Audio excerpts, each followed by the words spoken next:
మార్కాపురం జిల్లాలో విషాద ఘటన చోటు చేసుకుంది. ఎర్రగొండపాలెం మండలం బోయలపల్లి శివార్లోని అరటి తోట వద్ద ఉన్న నీటి కుంటలో ప్రమాదవశాత్తు ఇద్దరు విద్యార్థులు పడి మృతి చెందారు. స్కూల్కు సెలవు కావడంతో నలుగురు స్నేహితులు సరదాగా అరటి తోట ప్రాంతానికి వెళ్లగా దీపక్, శశికుమార్ అనే ఇద్దరు చిన్నారులు నీటిలో మునిగి ప్రాణాలు కోల్పోయారు. చిన్నారుల మృతితో కుటుంబ సభ్యులు రోదనలు విన్నంటాయి. ఇక ఇదే అంశానికి సంబంధించి పూర్తి అప్డేట్స్ మా ప్రతినిధి కాంతారావు అందిస్తారు.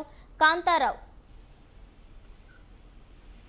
ఏదైతే ఎర్రగొండపాలెం మండలం బోయలపల్లి గ్రామంలో ఆ ఊరికి చివరిలో ఉన్న అరటి తోటలో సమీపంలో ఉన్న నీటి కుంటలో మునిగి ఇద్దరు విద్యార్థులు మృతి చెందడం అయితే స్థానికంగా కలకరం రేపిందని చెప్పుకోవాలి. అయితే స్కూలుకు సెలవు కావడంతో గ్రామానికి చెందిన నలుగురు స్నేహితులు అటు ఆటో ఆడుకోవడానికి అటు గ్రామ శివారులోని అరటి తోట దగ్గరికి వెళ్ళడం అయితే జరిగింది. అయితే ఆడుకునే క్రమంలో ఆ పక్కనే ఉన్న నీటి కుంటను గమనించి అలాగే కుంట లోతు తెలియని పరిస్థితిలో ఆ కుంటలో దిగి ఆడుకుంటూ ఇద్దరు విద్యార్థులు అయితే అక్కడికక్కడే మునిగి ప్రాణాలు కోల్పోయిన పరిస్థితి ఉంది. అయితే ఆ అరటి తోటకు సంబంధించి ఎలాంటి అక్కడ హెచ్చరిక బోర్డు కానీ ఎలాంటి కంచి కానీ వేసిన పరిస్థితి లేదు. అయితే ఆ ప్రాంతానికి పిల్లలు సరదా కోసమని సెలవులు అవ్వటము సరదా కోసమని వెళ్ళి అక్కడ కుండలో పడి మృతి చెందిన పరిస్థితి ఉంది. అయితే నలుగురు విద్యార్థులు ఎలాగో వాళ్ళలో ఇద్దరు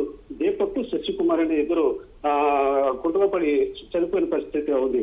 శశికుమార్ 5వ తరగతి చదువుతుండగా దీపక్ 4వ తరగతి చదువుతున్నాడు అని తెలుస్తుంది. అయితే ఈ ఘటనకు సంబంధించి అటు తల్లిదండ్రులకి తెలియడంతో అక్కడ తల్లిదండ్రులు కన్నీరు మున్నీరుగా వెలుగుస్తున్న పరిస్థితి ఉంది. అయితే ఈ సమాచారం అనుకున్న పోలీసులు అయితే వెంటనే ఏదైతే చనిపోయిన ఇద్దరు పిల్లలను మృతదేహాలు తీసుకెళ్లి పోస్ట్ మార్టం నిమిత్తం అయితే ప్రభుత్వ వైద్యశాఖ ప్రారంభించిన పరిస్థితి ఉంది. అయితే ఇదే విషయంపై గతంలో జిల్లా ఎస్పీ కూడా స్థానికంగా ఇటు మార్కాపురం కానీ ఇటు ప్రకాశం జిల్లా కానీ పోలీసులకి ఇలాంటి నీటి కుంటలలో పడి పిల్లలు చనిపోవడం అయితే జరుగుతుంది.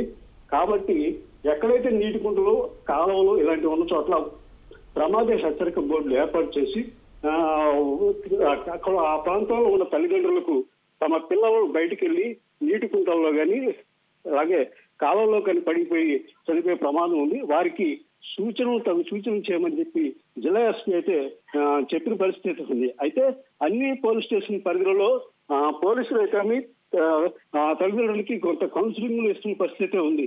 అయితే అన్ని హెచ్చరిక బోర్డులు కూడా ఏర్పాటు చేసిన పరిస్థితి ఉంది. అయితే ఇలాంటి తరుణంలో ఇలా ఈ బోయలపల్లి ఈ విషయాల సంఘటన చోటు చేసుకోవడం అంటే బాధాకరమైన విషయం అని చెప్పుకోవాలి. అయితే ఈ విషయం తెలుసుకున్న అక్కడ చుట్టుపక్కల గ్రామ ప్రజలు అయితే చిన్నపిల్లల ప్రాణాలు కోల్పోవడం విచారకరమైన విషయం చెప్పేసి బాధపడుతున్న పరిస్థితి ఉంది. భావాన్ని right, okay, thank you Kantharao, thank you for the updates.